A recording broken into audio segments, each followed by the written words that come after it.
할렐루야, 사순절 특별 34일차입니다. 오늘 본문은 창세기 4장 15절 말씀입니다. 같이 읽습니다. 여호와께서 그에게 이르시되 그렇지 아니하다. 가인을 죽이는 자는 벌을 7배나 받으리라 하시고 가인에게 표를 주사 그를 만나는 모든 사람에게서 죽임을 면하게 하시니라. 아멘. 여러분이 지금까지 살아오시면서 가장 무서운 사람을 만난 적이 있으십니까? 살인을 저지른 사람입니까? 폭력을 행사하는 사람입니까? 거짓말로 남을 속이는 사람입니까? 그런데 가장 무서운 사람은, 가장 무서운 죄인은 그런 사람들이 아닙니다. 가장 무서운 죄인은 다름 아닌 자기가 죄인인 줄 모르는 사람입니다. 여러분, 유영철이라는 사람을 아시죠? 20명을 살해한 연쇄살인자입니다.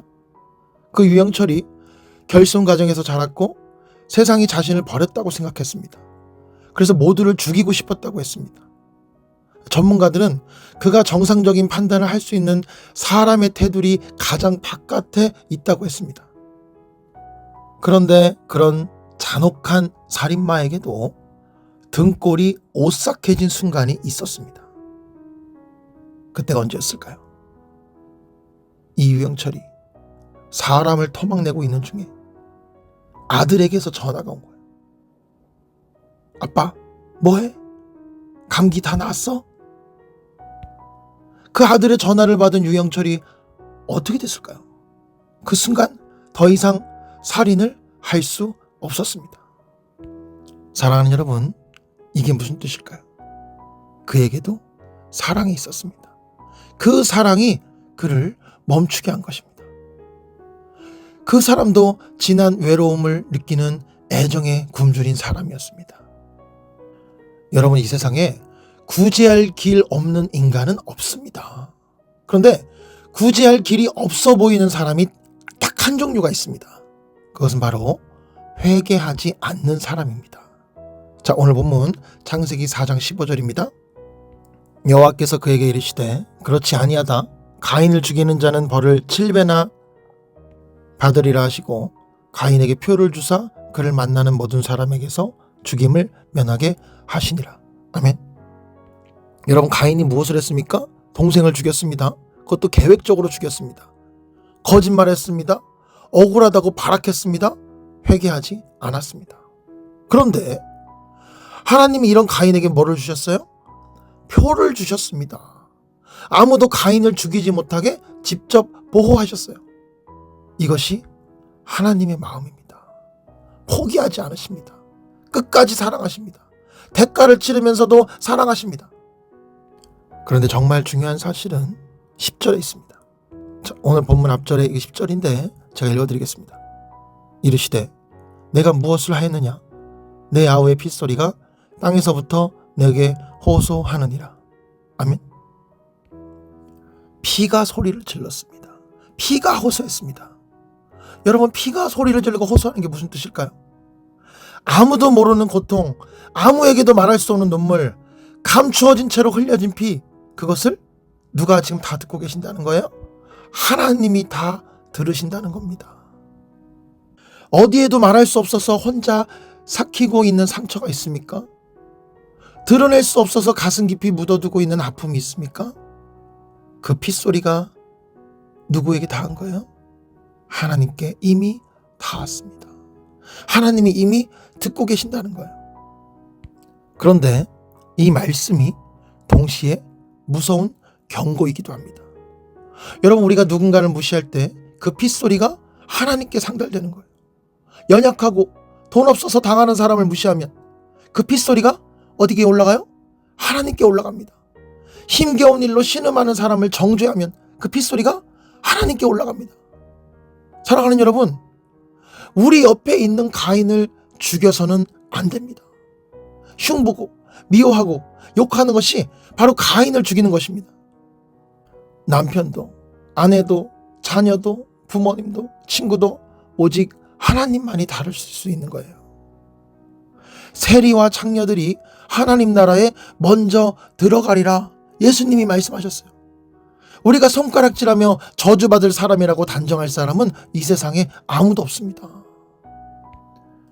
화재 현장에서, 구조 현장에서 손을 내밀었는데 손을 잡지 않으면, 포기하면 그 사람은 죽습니다. 끝까지 붙잡아야 됩니다. 하나님이 가인에게 표를 주신 것이 바로 이겁니다. 가인이 밀어내고 있는데 하나님이 끝까지 붙잡고 계신 겁니다. 그런데 가인이 끝내 어떻게 됐어요? 그 손을 뿌리치고 말아요. 하나님이 포기하신 겁니까? 아닙니다. 가인 스스로 하나님 곁을 떠난 겁니다. 사랑하는 여러분, 진짜 가장 무서운 죄인이 누구입니까? 살인한 가인입니까? 아닙니다. 자기 안에 가인이 있다는 것을 모르는 사람입니다. 내가 교회를 오래 다녔어도, 봉사를 많이 했어도, 직분이 높아도 그 사람이 자기 죄를 모르고 남의 죄를 손가락질하고 있을 때 그것이 가장 무서운 죄입니다. 내 배우자가 드러나는 죄를 짓는다고 손가락질해서는 안 됩니다. 내 자녀가 엇나가고 있다고 정죄해서는 안 됩니다. 내가 회개하지 않는 것이 그들의 도덕적 범죄와 비교도 할 수 없는 큰 죄라는 거예요. 내가 회개하면 구제할 길이 없어 보이는 배우자가 돌아옵니다. 내가 회개하면 엇나간 자녀가 돌아옵니다. 교회가 회개하면 죄인들이 돌아옵니다. 이것은 비례하는 거예요. 사랑하는 여러분, 그런데 왜 회개가 그렇게 어렵습니까? 고백하면 죽을 것 같기 때문입니다. 드러내면 모든 것이 끝날 것 같기 때문입니다. 그것이 바로 사탄의 전략이에요. 골마 터질 때까지 감추게 합니다. 마침내 죽게 될 때까지 숨게 합니다. 그래서 결국 죽이려는 거예요. 그런데 은혜를 받으면 어떻게 될까요? 스스로 죄를 드러내는 일이 생겨납니다. 하나님이 도우시면 해결될 수 있다는 믿음이 생기기 때문입니다. 믿음의 공동체가 바로 그 자리예요. 목장 모임에서 자기 죄를 내어놓고 함께 기도하는 일, 그래서 치유되고 회복되는 일, 그것이 교회입니다. 자기들끼리만 모여서 서로 칭찬하는 것이 교회가 아닙니다. 죄인들이 죄를 고백하고 함께 살아나는 것이 진정한 교회입니다. 고난주간에 예수님이 십자가를 향해 걸어가십니다. 왜 걸어가실까요? 가인 같은 우리를 포기하지 않으시기 때문입니다. 우리가 밀어내도 끝까지 붙잡기 위해서입니다. 아벨의 피가 땅에서 하나님께 호소했듯이 예수님의 피가 십자가에서 저와 여러분을 위해 호소하고 있습니다. 그 피가 오늘 아침 우리를 부르고 있습니다.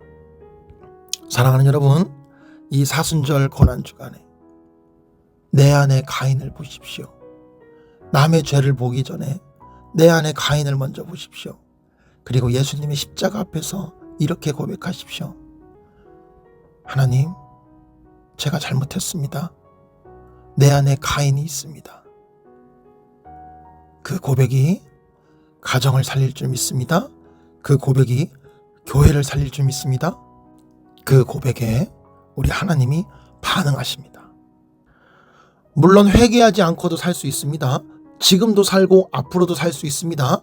그러나 하나님이 일하시지 않습니다.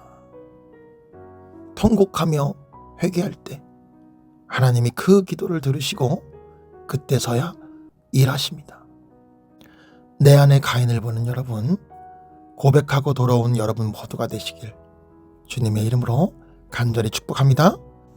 기도하겠습니다.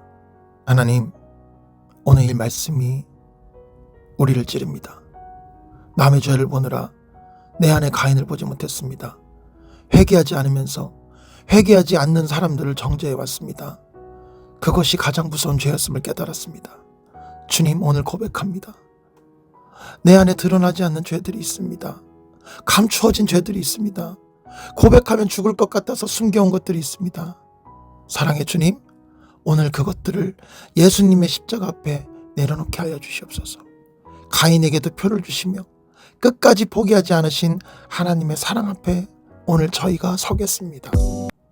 이 고난주간 내 안에 가인을 보게 하시고 통곡하며 회개하는 우리 성도들 다 되게 하여 주시옵소서. 그 회개를 통해 우리 가정마다, 우리 교회에, 우리 학교에 하나님이 치유와 회복의 역사를 시작하여 주시옵소서. 예수님의 이름으로 간절히 기도드립니다. 아멘.